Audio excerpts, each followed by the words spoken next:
Welcome to Channel's Business Global with me, Juliana Olayinka, from our studios here in London. Over the next half an hour, we'll be looking beyond the business headlines by giving you in-depth perspective on the stories that are affecting all of us. Coming up on today's show, the devastating earthquake that rocked southern Haiti on August the 14th, barely a month after the assassination of its leader, killed an estimated 2,200 people, with many more still missing. The country remains one of the poorest in the world, with 60% of the population earning less than $2 a day. Haiti's ambassador to the United Kingdom, Evard Saint-Amand, will be joining me here in the studio to discuss how the country is managing to handle yet another disaster of this magnitude. And global talent network Andela, backed by the Chan Zuckerberg Initiative and Google Ventures, has now trained over 100,000 learners with an aim of tackling Africa's crippling unemployment and underemployment challenges. Agnes Muthoni, Andela's Learning Community Director, will be joining me from Nairobi, Kenya, to provide more insight about how the group was able to reach this monumental milestone. Then later, I'll be reporting on the biggest company stories of the week. But first, let's start the show with business news from here in the UK, where a recent survey from Lloyds Bank's Business Barometer revealed that British business confidence has hit a 4-year high thanks to growing optimism about the post-COVID recovery. The successful vaccine rollout, removal of lockdown restrictions and changes to self-isolation rules also contributed to greater expectations among firms in August. Concerns about staff shortages and global supply chain bottlenecks remain. In other British news, Foreign Secretary Dominic Raab has said Britain's safety is now uncertain following the withdrawal of Western forces from Afghanistan. US troops withdrew on Monday ahead of the deadline set by US President Joe Biden, bringing to an end a deployment which began in the wake of the September 11th terror attacks 2 decades ago. The UK has overseen the evacuation of 15,000 people to neighbouring countries in the past 2 weeks for resettlement in the UK. Well, for more on this, I'm now being joined by our business correspondent, Simon Pusey. Simon, so the troops are gone, but still so many questions remain about this Afghanistan withdrawal. Yeah, so 123,000 people have been evacuated in total. That's from the US side and the Allies as well, and also lots of Afghanistanis who worked for the Allies in terms of translators and people on the ground there. More than 15,000 people have been flown out by the British themselves. 8,000 of those are Afghans. But the UK remains in talks with the Taliban. They're trying to evacuate around 150 to 250 more people from there, UK nationals and Afghans.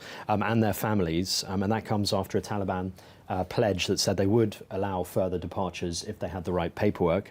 In a statement, the Prime Minister's Special Representative for the transitions, Sir Simon Gass, has says that he's travelled to Doha for a special meeting with senior Taliban representatives. So it'll be interesting to see where they get with that, because the Taliban were very clear that the evacuations had to be done by the 31st, and we're obviously past that date now.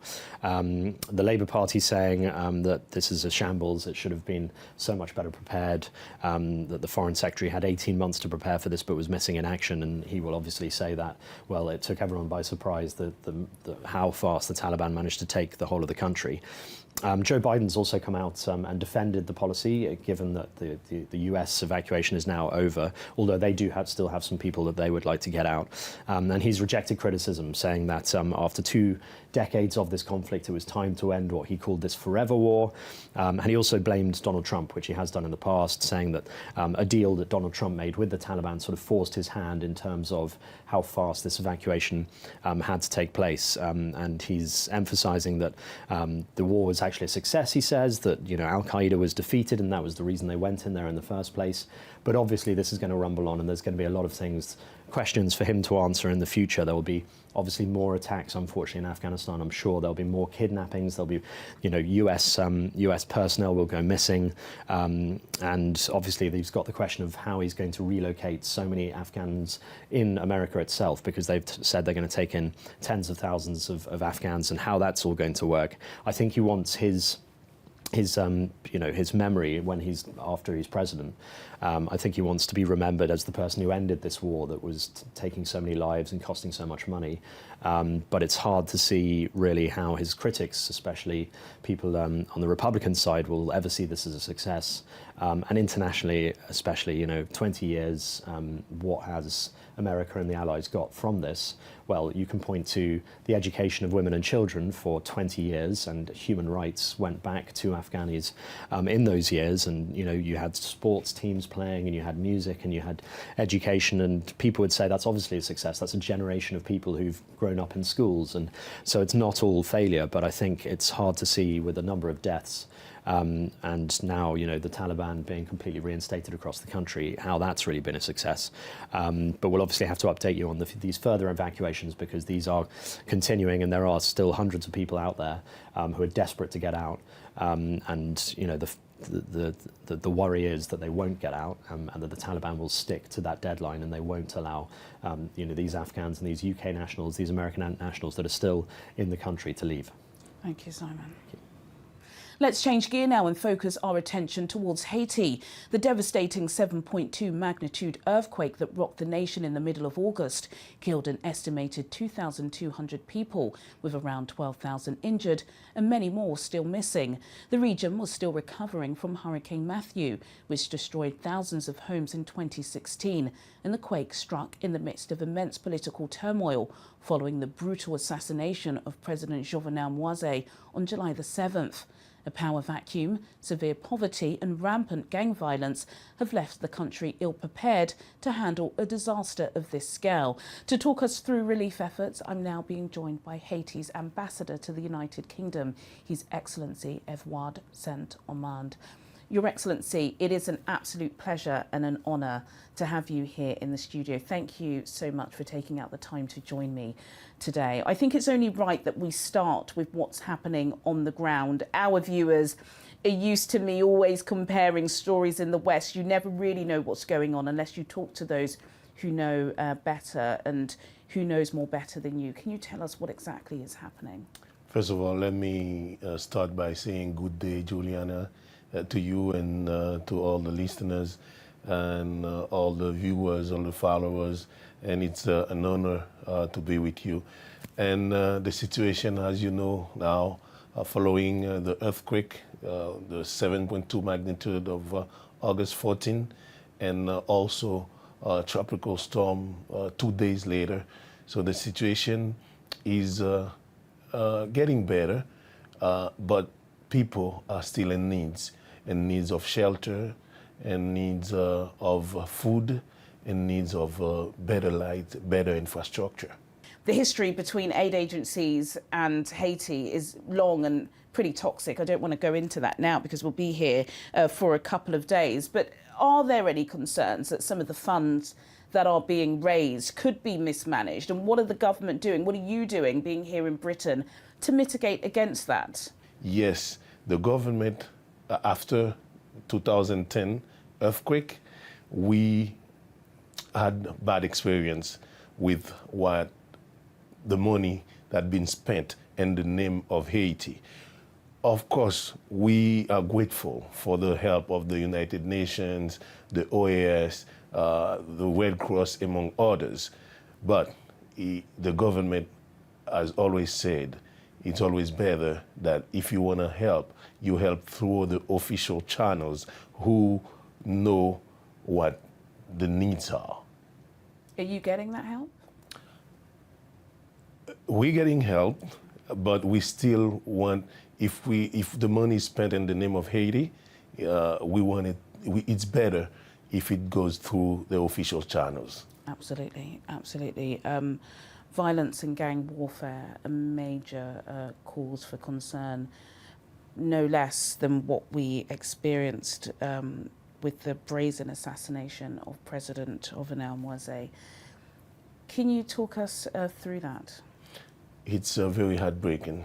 It's still heartbreaking. People still can't understand how a president can be killed in his bed.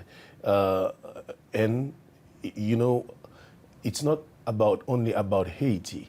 It's a president of a country.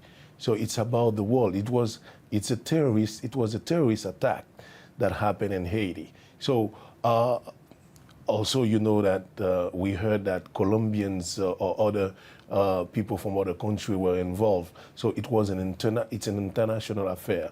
That's one of the reasons why the Minister of Foreign Affairs, Dr. Claude Joseph, had requested from the United Nations to do something, like to behave the same way they did in the case after 2005 assassination of Lebanon Prime Minister Rafik Hariri, to create an international tribunal. We still believe, we still trust our justice system, but in the meantime, we're talking about international terrorism, and we think that the United Nations must involve to create that international tribunal requested by the government of Haiti via our Minister of Foreign Affairs, Dr. Claude Joseph, so the world can know what happened that 7th July 2021. How are you finding the international diplomatic circle? Talking about international, we cannot be grateful enough about the support, the word of sympathy and everything from the international community. But we think that they can do better. They can do better if they open dialogue with the Haitian officials to know exactly what we need, not what they think we need. Because after bringing foods and everything for the victims or for Haitians, we need better infrastructure, better structural development. So we are grateful for what our international friends are doing.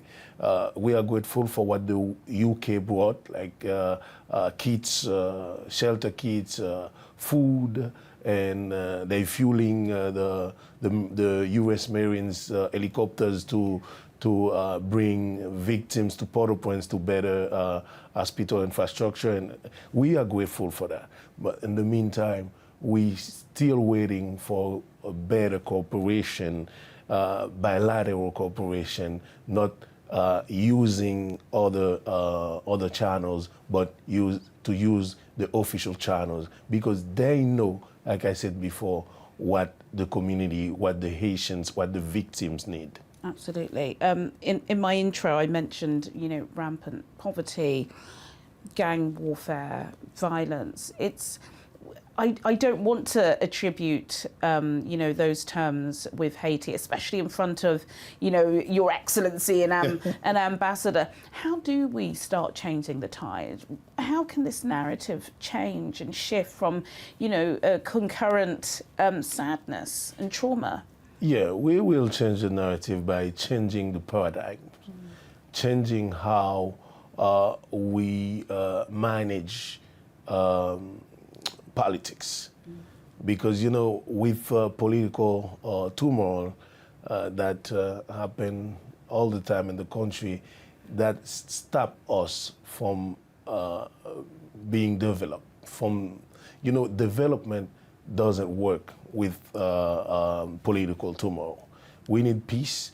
We're not a country like we're not in a civil war, but they still have some sociological problem that stop us to grow. And I think that's after the assassination of the president, it's the time for us to sit together, for our leaders to sit together and start seeing things the way you see it, the way the people who's looking at us seeing it. We need to stop somewhere and to start to shift a different gear. Absolutely, and I look forward to welcoming you back into the studio. Definitely. And when we can discuss some of these milestones that have been achieved. Ambassador, Your Excellency Edouard Santaman, thank you so much for joining me on Channels Business Global. Thank you, Juliana, for having me, and say hello to the people of Nigeria from everywhere in the world. I absolutely will. Thank you. Thank you. Coming up on Channel's Business Global, I'll be discussing career opportunities in Africa with Agnes Muthoni, Andela's Learning Community Director, who will be joining me from Nairobi, Kenya. See you after the break.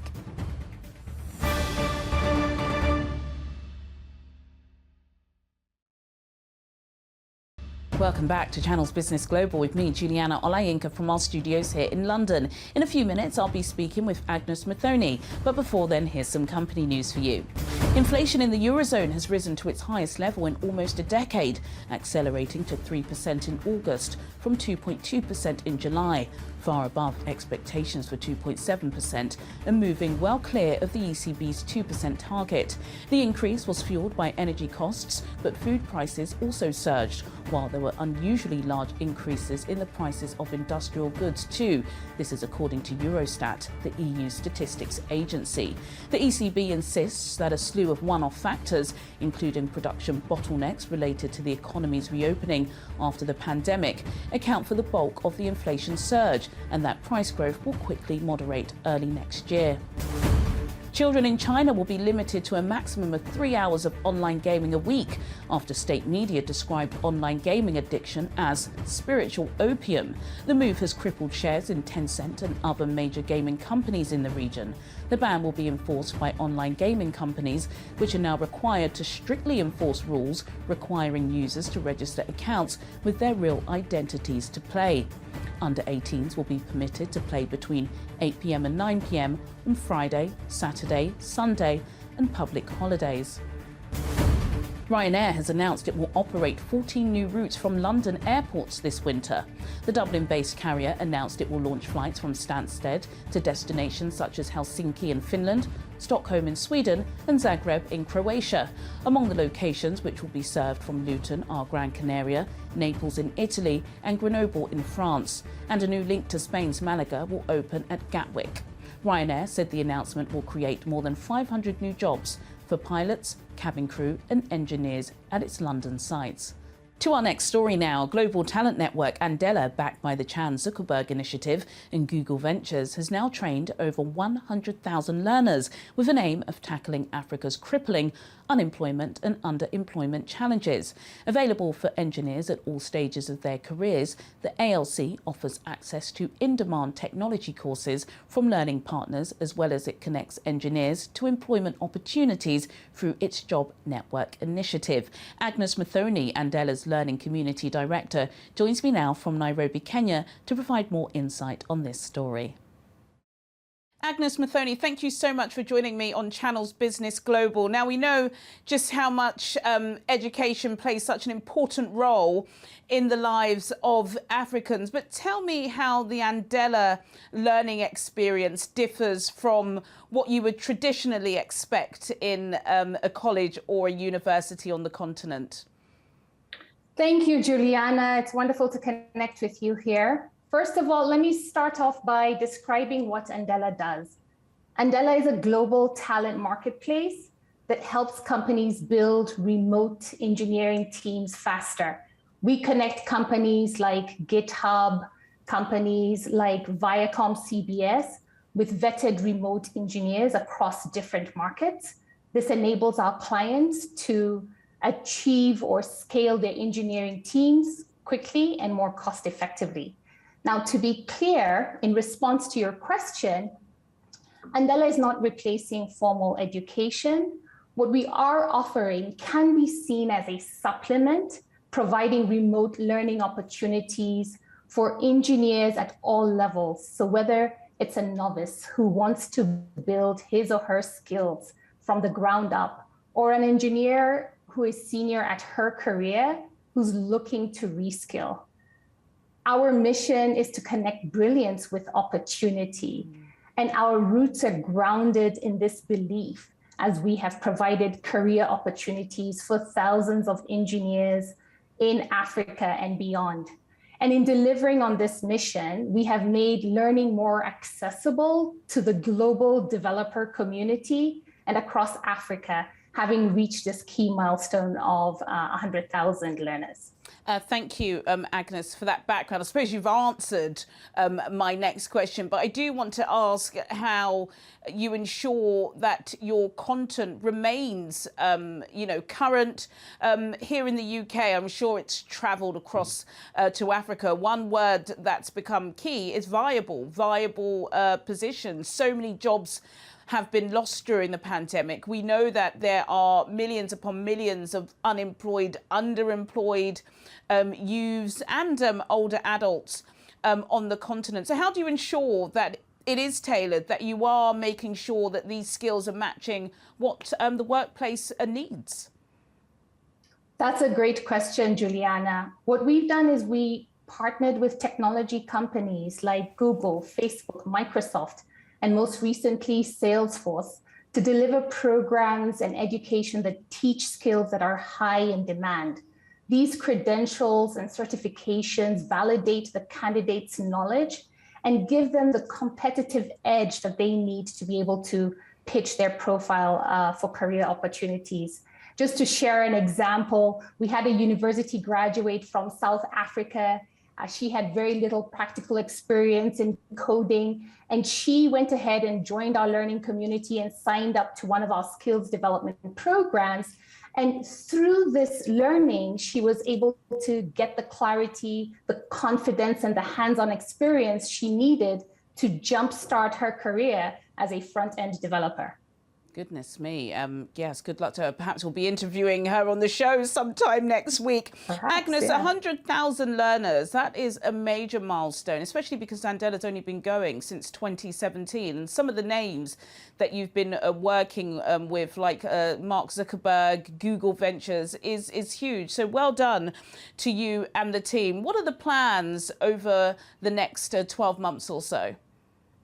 Sure. So from a business perspective, our clients are looking for more engineering talent in the markets that we operate in to build amazing products in a remote-enabled team environment. Our goal would be to expand and scale fast enough to meet the needs of our clients.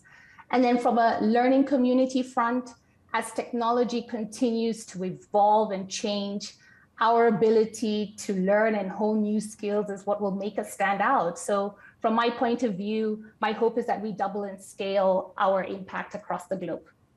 Just before I let you go, Agnes, I did touch on unemployment and underemployment, which is a major issue. I know sometimes statistics can be a little bit distorted in Africa because we know so many people work in the informal economy. I know that because of how many bags people try and sell me on WhatsApp. But do you speak to policymakers? I know, of course, Andela is specifically engaged with the engineering community, but are you speaking at the very top, trying to facilitate in bringing these levels down?